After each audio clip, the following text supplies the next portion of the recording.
About 47 classes में आपका बहुत बहुत स्वागत है। दोस्तों, हम आरआरबी एएलपी से संबंधित जितने भी शिफ्ट में पूछे गए पेपर में जीके एंड साइंस के क्वेश्चन उनको हम कवर करते हैं, जो कि 9 अगस्त के जितनी भी शिफ्टों में जो तीनों शिफ्ट में पूछे गए क्वेश्चनों को हम कवर कर चुके हैं। अगर आपने वो वीडियो नहीं देखी तो आप जाकर मेरी प्ले लिस्ट में जाकर आप वो वीडियो देख सकते हो। तो आज हम 10 अगस्त 2018 जो कि सेकंड शिफ्ट में पूछे गए सभी साइंस एंड जीके के क्वेश्चन को कवर करेंगे, जो कि आपको आने वाली वैकेंसी के लिए बहुत महत्वपूर्ण होने वाली है। तो दोस्तों, वीडियो के अंत तक जरूर बने रहना। तो चलिए शुरू कर लेते हैं। पहला क्वेश्चन दोस्तों पहला क्वेश्चन है, महासागरों में मौजूद शैवालों की विशाल मात्रा किसका अंतिम स्रोत उत्पन्न कर सकती है? तो दोस्तों इसका करेक्ट आंसर हो जाएगा ए यानी मीथेन। महासागरों शैवालों की विशाल मात्रा को उत्पन्न कर सकती है, यानी ये ऑप्शन इसका करेक्ट हो जाएगा, यानी मीथेन इसका करेक्ट हो जाएगा। अगला क्वेश्चन देख लेते हैं। अगला क्वेश्चन है कि दिसंबर 2017 में दिल्ली सरकार के मुख्य सचिव के रूप में किसे नियुक्त किया गया था? तो दोस्तों इसका करेक्ट आंसर हो जाएगा अंशु प्रकाश, जो कि ए बी ऑप्शन इसका करेक्ट हो जाएगा। अगला क्वेश्चन देख लेते हैं। दोस्तों अगला क्वेश्चन है कि गति का पहला समीकरण किसके बीच संबंध दर्शाता है? तो दोस्तों मैं आपको बता देता हूं कि गति के 3 समीकरण होते हैं, जो कि पहला समीकरण होता है v बराबर u प्लस ए टी, दूसरा समीकरण होता है s बराबर U T plus half A T square, तीसरा समीकरण होता है हमारा v स्क्वायर बराबर u स्क्वायर प्लस 2as। अब मैं आपको बता देता हूं कि जो हमारा v होता है वो हम वेग से प्रदर्शित करते हैं। u होता हमारा वो होता है प्रारंभिक वेग, और a होता हमारा त्वरण, और t होता हमारा समय।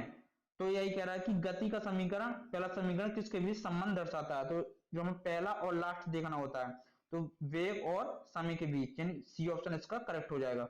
अगर वो पूछता सेकंड ऑप्शन, अगर गति का दूसरा समीकरण पूछता, तो जो हमारा एस होता है वो हम स्थिति या दूरी से प्रदर्शित करते हैं, और यू मैंने आपको बता दिया है, और टी भी बता दिया है। तो जो हम लास्ट देखेंगे वो क्या है? टी। तो स्थिति और समय के बीच अगर गति का दूसरा समीकरण पूछेगा तो स्थिति और समय के बीच के संबंध को बताता है। इसी प्रकार अगर तीसरा समीकरण पूछता तो हो जाता है वेग और स्थिति, यानी सी, यानी वी से वेग, वी को हम वेग से प्रदर्शित करते हैं और एस को स्थिति या दूरी से, तो इसमें हम स्थिति को लेते हैं। तो अगर तीसरा समीकरण पूछता तो वेग और स्थिति के बीच संबंध को दर्शाया जाता। इसमें पूछ रहा है गति का पहला समीकरण, तो इसका करेक्ट आंसर हो जाएगा सी, यानी वेग और समय। अगला क्वेश्चन देख लेते हैं। आशा करता हूं आपको समझ में आ गया होगा। अगला क्वेश्चन देख लेते हैं। दोस्तों अगला क्वेश्चन है कि निर्वात में प्रकाश का वेग कितना होता है? तो उसका करेक्ट आंसर हो जाएगा ए, 3 गुणा 10⁸ मीटर प्रति सेकेंड। दोस्तों अगला क्वेश्चन देख लेते हैं। अगला क्वेश्चन है कि निम्न में से किस खिलाड़ी ने आत्मकथात्मक पुस्तक एस अगेंस्ट ऑड्स लिखी थी? तो दोस्तों इसका करेक्ट आंसर हो जाएगा डी, यानी सानिया मिर्जा, यानी डी ऑप्शन इसका करेक्ट हो जाएगा। अगला क्वेश्चन देख लेते हैं। अगला क्वेश्चन है कि जापान में आयोजित 2017 में महिला हॉकी एशिया कप किसने जीता था? तो दोस्तों इसका करेक्ट आंसर हो जाएगा बी, यानी भारत इसका करेक्ट आंसर हो जाएगा। अगला क्वेश्चन देख लेते हैं। अगला क्वेश्चन है कि निम्न में से कौन सा एक बॉर्डर लाइन तत्व नहीं है? बॉर्डर लाइन का मतलब होता है कि जो एक ही लाइन से संबंधित होते हैं, यानी तो जो बोरॉन, सिलिकॉन, पोलोनियम, ये हमारे क्या होते हैं? उपधातु। उपधातु में आपको बता देता हूं कौन कौन से होते हैं। Boron, silicon, arsenic, antimony, germanium, tellurium and polonium, जो कि हमारी होती है उपधातु। यानी तीन तो हमारी इससे मैच कर रहे हैं, जो कि चौथा ऑप्शन जो हमारा इससे मैच नहीं कर रहा है, तो इसका करेक्ट आंसर हो जाएगा डी, यानी बिस्मथ इसका करेक्ट आंसर हो जाएगा। अगला क्वेश्चन देख लेते हैं। दोस्तों अगला क्वेश्चन है कि एक मिश्र धातु किसका एक उदाहरण है? तो दोस्तों इसका करेक्ट आंसर हो जाएगा सी, यानी ठोस विलयन एक मिश्र धातु का उदाहरण है। अगला क्वेश्चन देख लेते हैं। दोस्तों अगला क्वेश्चन है कि ध्वनि की पिच किसके डैश पर निर्भर करती है? तो दोस्तों करेक्ट आंसर हो जाएगा आवृत्ति, यानी आवृत्ति जो है ध्वनि की पिच पर निर्भर करती है, यानी ये ऑप्शन इसका करेक्ट हो जाएगा। दोस्तों अगला क्वेश्चन देख लेते हैं। अगला क्वेश्चन है कि यदि घोल से धातु ए धातु बी को प्रतिस्थापित यानी अलग करती है तो धातु क्या होगी? तो दोस्तों इसका करेक्ट आंसर हो जाएगा ए, यानी बी की तुलना में अधिक प्रतिक्रियाशील होगी।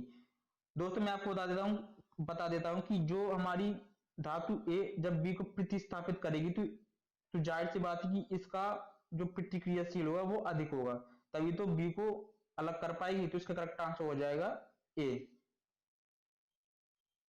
अगला क्वेश्चन देख लेते हैं। अगला क्वेश्चन है कि किसने गोवा के मुख्यमंत्री 2022 के रूप में कार्यभार ग्रहण किया है? तो इसका करेक्ट आंसर हो जाएगा बी, यानी प्रमोद सावंत। दोस्तों जो 2017 का गोवा के मुख्यमंत्री पूछे हुए थे, जो मैंने अपडेट करके 2022 का इसमें अपडेट कर दिया है, तो इसका करेक्ट आंसर हो जाएगा बी, यानी प्रमोद सावंत। अगला क्वेश्चन देख लेते हैं। दोस्तों अगला क्वेश्चन है कि यौन प्रजनन में माता पिता का योगदान होता है। तो दोस्तों इसका करेक्ट आंसर हो जाएगा ए, यानी अपने जीन का आधा हिस्सा, यानी आधा आधा हिस्सा माता पिता का योगदान होता है। अगला क्वेश्चन देख लेते हैं। दोस्तों अगला क्वेश्चन है कि निम्नलिखित में से कौन सा कथन प्रयोग करने के लिए गलत होगा? तो दोस्तों इसका करेक्ट आंसर हो जाएगा एक यौगिक एक परमाणु, यानी ए ऑप्शन इसका करेक्ट हो जाएगा। अगला क्वेश्चन देख लेते हैं। दोस्तों जैसी लैंग्वेज एग्जाम में पूछी हुई सेम ऐसी लैंग्वेज मैं आपको करवा रहा हूं, ताकि आने वाली वैकेंसी के लिए आपको एग्जाम से पहले आपको मालूम हो जाएगा कि एग्जाम में कैसी लैंग्वेज आती है।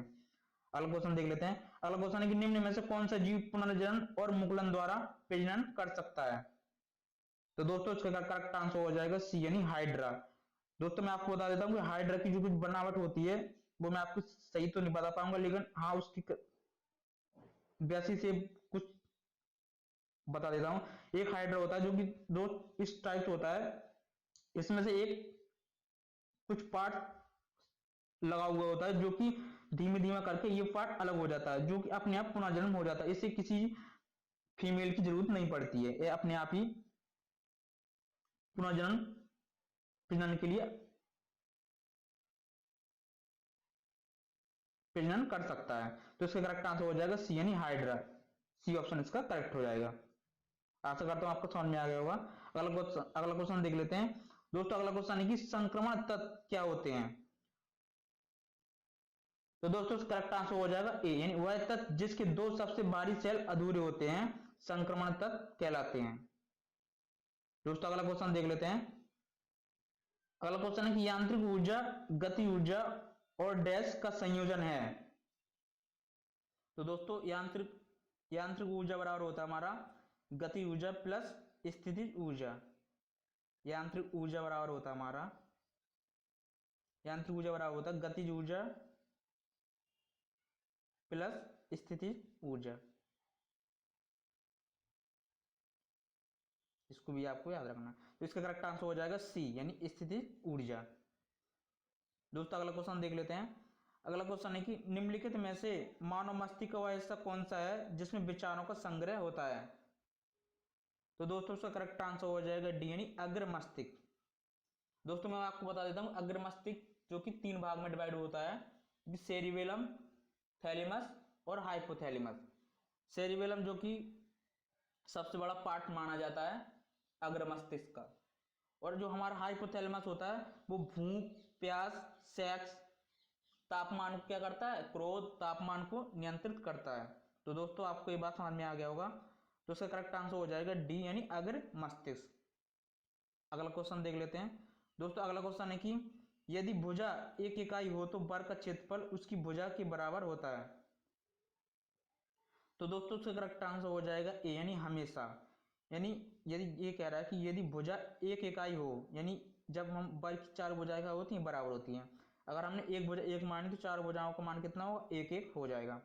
तो ये कह रहा है वर्ग का क्षेत्रफल उसकी भुजा के बराबर होता है। तो सपोज हमने कोई दूसरी भुजा मान ली, या हमने यहाँ चार चार मान लिया, तो जब वर्ग की भुजा कितनी हो जाएगी, 16, क्योंकि वर्ग की भुजा उसका वर्ग का क्षेत्रफल कितना होता है, भुजा स्क्वायर। वर्ग का क्षेत्रफल होता है हमारा भुजा स्क्वायर। जब हम चार का वर्ग करेंगे तो कितना आ जाएगा 16, यानी जो हमारी चार भुजा हो जाएंगी वो चार चार की हो जाएंगी, टोटल कितनी हो जाएंगी 16 सेंटीमीटर की हो जाएंगी। तो यही कह रहा है कि यदि भुजा एक इकाई हो तो वर्ग का क्षेत्रफल उसकी भुजा के बराबर होगा, यानी हमारी ये वर्ग है इसकी एक एक भुजा हो जाएगी, जो हमारा वर्ग का क्षेत्रफल हो जाएगा भुजा स्क्वायर हो जाएगा। तो एक का वर्ग करेंगे तो दोस्त कितना आएगा एक, तो एक ही हमेशा रहेगा, तो इसका करेक्ट आंसर हो जाएगा ए, यानी ए ऑप्शन इसका करेक्ट हो जाएगा। आशा करता हूं आपको समझ में आ गया होगा। अगला क्वेश्चन देख लेते हैं दोस्तों। अगला क्वेश्चन है कि पुरुष में प्राथमिक यौन अंग कौन सा होता है? तो दोस्तों करेक्ट आंसर हो जाएगा बी, यानी वृषण, जिसे कहते हैं टेस्टिस। दोस्तों मैं आपको चित्र के अकॉर्डिंग कुछ थोड़ा सा समझा देता हूं ताकि आपको इससे समझ में आ जाएगा। दोस्तों आपको दिख रहा होगा यहाँ पे दिख रहा होगा टेस्टिस, जो कि ये पेनिस जो होता है हमारा, जो पेनिस होता है, जो पेनिस के नीचे जो दो अंडाकार थैली लटकी हुई होती हैं उसे हम कहते हैं टेस्टिस। तो आपको चित्र के अकॉर्डिंग आपको समझ में आया होगा, जो कि इसमें हमारा एक चिपचिपा पदार्थ भरा हुआ होता है जो कि पेनिस के माध्यम से बाहर निकल जाता है। इसके लिए ये यौन संबंध के लिए बहुत महत्वपूर्ण माना जाता है। तो वही कह रहा है कि जो पुरुष में प्राथमिक यौन अंग कौन सा होता है, तो इसका करेक्ट आंसर हो जाएगा बी, यानी वृषण इसका करेक्ट आंसर हो जाएगा, जो कि जिसे कहते हैं टेस्टिस। दोस्तों आपको समझ में आ गया होगा इस चित्र से, तभी मैंने आपकी ये चित्र आपके पास लेकर आया था ताकि आपको इस चित्र से और अच्छे से समझ में आ जाएगा। अगला क्वेश्चन देख लेते हैं दोस्तों। अगला क्वेश्चन है कि 2017 में प्रकाशित भारतीय अंग्रेजी उपन्यास व्हेन डिम्पल्स मेट सी के लेखक कौन थे? तो दोस्तों इसका करेक्ट आंसर हो जाएगा सी, यानी संध्या मेनन, यानी सी ऑप्शन इसका करेक्ट हो जाएगा।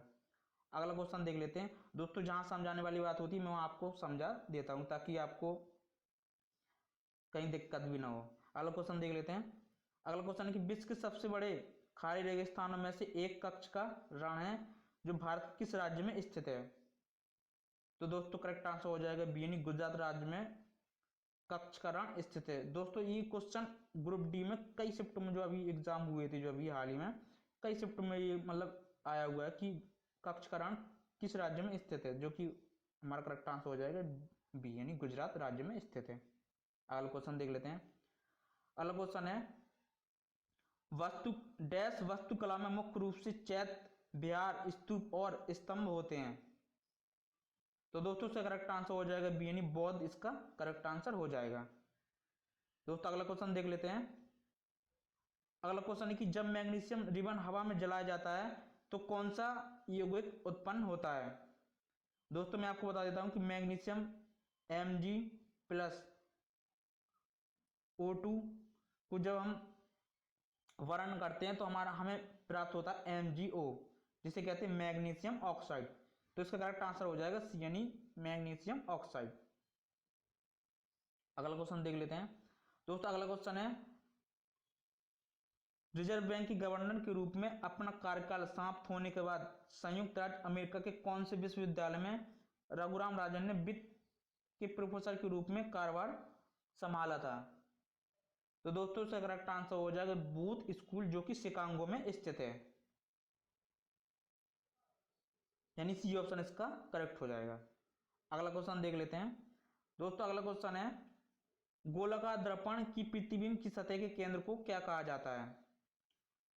दोस्तों इस चित्र से आपको समझ में आ जाएगा और अच्छे से। ये हमारा एक गोलाकार दर्पण है जो कि प्रतिबिंब सतह को कहते हैं हम पोल, यानी जो पी से प्रदर्शित करते हैं जिसे कहते हैं ध्रुव। जो हमारा सेंटर ऑफ कर्वेचर होता है उसे सी से प्रदर्शित करते हैं। पोल के पीछे होता है हमारा फोकस। जब भी कोई भी किरण हमारी किसी दर्पण से टकराएगी तो वो हमेशा फोकस से होकर ही गुजरेगी। इससे आपको समझ में आ रहा होगा दोस्तों। तो ये कह रहा है गोलाकार दर्पण प्रतिबिंब सतह के केंद्र को क्या कहते हैं? तो जो हमारा एक दर्पण होता है, इस पार्ट को फिलहाल भूल जाइए, इस पार्ट को समझिए। जो हमारा गोलाकार दर्पण होता है, तो ये जो सतह होती है इसे हम कहते हैं पोल, ये जो जिसे हम पी से प्रदर्शित करते हैं। अब दोस्तों ये दे रखा हमारा यहाँ इससे समझ, ये दे रखा है यहाँ पर 2r, जो r होती है हमारी, एक तो जो r है रेडियस, जिसे कहते हैं रेडियस। अब जो यहाँ से यहाँ तक की दूरी हो जाएगी हमारी 2r, यानी r हो जाएगी, r हो जाएगी, तो इसे हम कहते हैं व्यास, जो हो जाएगी 2r। जो आपको समझ में आ गया होगा दोस्त, तो इसका करेक्ट आंसर हो जाएगा सी, यानी पोल ध्रुव, यानी सी ऑप्शन इसका करेक्ट हो जाएगा। दोस्तों मैं इसमें चित्र इसलिए लेकर आया हुआ हूं ताकि आपको अच्छे से और समझ में आ जाए। अगला क्वेश्चन देख लेते हैं दोस्तों। अगला क्वेश्चन है कि न्यूटन द्वारा गणित की निम्नलिखित शाखाओं में से किसका आविष्कार किया गया था? तो दोस्तों इसका करेक्ट आंसर हो जाएगा ए, यानी गणना, जो कि इंग्लिश में कहते हैं कैलकुलस, यानी ए ऑप्शन इसका करेक्ट हो जाएगा।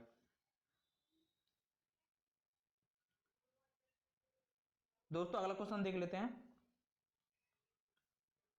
अगला क्वेश्चन है कि निम्नलिखित में से कौन से वैज्ञानिक ने दो आवेशित कणों के बीच आकर्षण प्रतिकर्षण के बल को नियंत्रित करने वाला नियम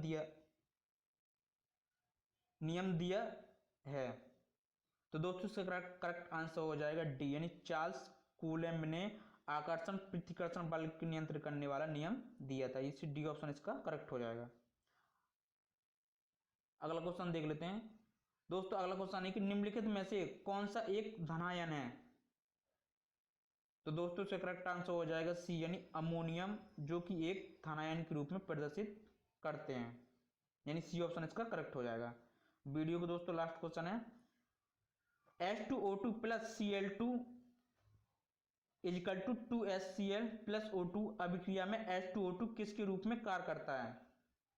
तो दोस्तों इसका करेक्ट आंसर हो जाएगा सी, यानी यह एक अपचारक के रूप में कार्य करता है। तो दोस्तों 10 अगस्त की सेकंड शिफ्ट में पूछे गए जितने भी साइंस जीके के क्वेश्चन है वो मैंने आपको सारी कवर करवा दिए हैं। और